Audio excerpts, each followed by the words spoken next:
Hi friends, welcome to my mini log. ನಾವು ಇವತ್ತು ಗದಿಗೆ ಹೊಂಟ ನೋಡ್ರಿ. ಹೋಟೆಲಿಗೆ ಬಂದು ನಮ್ಮ ಅಂಬಾರಿಗೆ ಹೊಟ್ಟೆ ಊಟ ಹಾಕಿದ್ವಿ.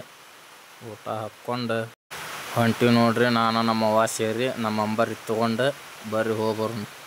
ಇಲ್ಲಿ ನೋಡ್ರಿ, ಯಾರ ನಿಷೇಧಾಗ ಬಂದು ಫ್ಯಾನಿನ ರೆಕ್ಕಿನ ಮುರಿದು ಹೋಗ್ಬಿಟ್ಟಾರ. ನಾ ಬರತ್ತನ ಅನ್ನೋದು ಗೊತ್ತಾಗಿ ಯಾರ ಗೇಟ ಹಾಕಿಬಿಟ್ಟಾರ ನೋಡ್ರಿ. ಇಲ್ಲೇ ಗೇಟ್ ನಾ ಬರತ್ತಿದ್ದಕ್ಕೆ ಹಾಕಿಲ್ರಿ. ಇಲ್ಲಿ ಯಾರ ಸಾವ್ಕಾರ ಬರತ್ತಾರ, ಅವ್ರಿಗಾಗಿ ಹಾಕ್ಯಾರ್ರಿ ಗೇಟ್. ನನಗಂತಂದು ತಿಳ್ಕೊಂಡು ನೋಡ್ರಿ. ಗದಗ ಬಂದೀವಿ ನೋಡ್ರಿ. ಗದಗ ಯಾಕೆ ಬಂದೇವು ಅಂದ್ರೆ ಒಂದು ಕೆಲಸ ಇತ್ತು. ಆ ಕೆಲಸಕ್ಕೋಸ್ಕರ ಬಂದಿದ್ವಿ. ಕೆಲಸ ಮುಗಿಸ್ಕೊಂಡು ಹೋಗ್ಬೇಕಾದ್ರೆ ಟೈಮ್ ಭಾಳ ಆಗಿತ್ತು ರೀ. ಕತ್ಲೂ ಆಗಿತ್ತು. ಬಸವನ ಮೂರ್ತಿ ನೋಡ್ಕೊಂಡು ಹೋದ್ರತ್ತಂತೇಳಿ ನಿಂತೇನೆ ನೋಡ್ರಿ. ಹೊಂಟಿವಿ ನೋಡ್ರಿ ಮನೆ ಕಡೆ. ಬರ್ರಿ ಮನೆ ಕಡೆ ಹೋಗೋಣ. ಇನ್ನು ವಿಡಿಯೋ ಇಷ್ಟ ಆದ್ರೆ ಲೈಕ್, ಶೇರ್, ಕಾಮೆಂಟ್ ಮಾಡಿರಿ. ಫಾಲೋ ಮಾಡೋದು ಮರಿಬೇಡ್ರಿ. ಬಾಯ್ ಫ್ರೆಂಡ್ಸ್, ಮತ್ತೆ ನೆಕ್ಸ್ಟ್ ವಿಡಿಯೋದಾಗ ಸಿಗ್ತೇನೆ.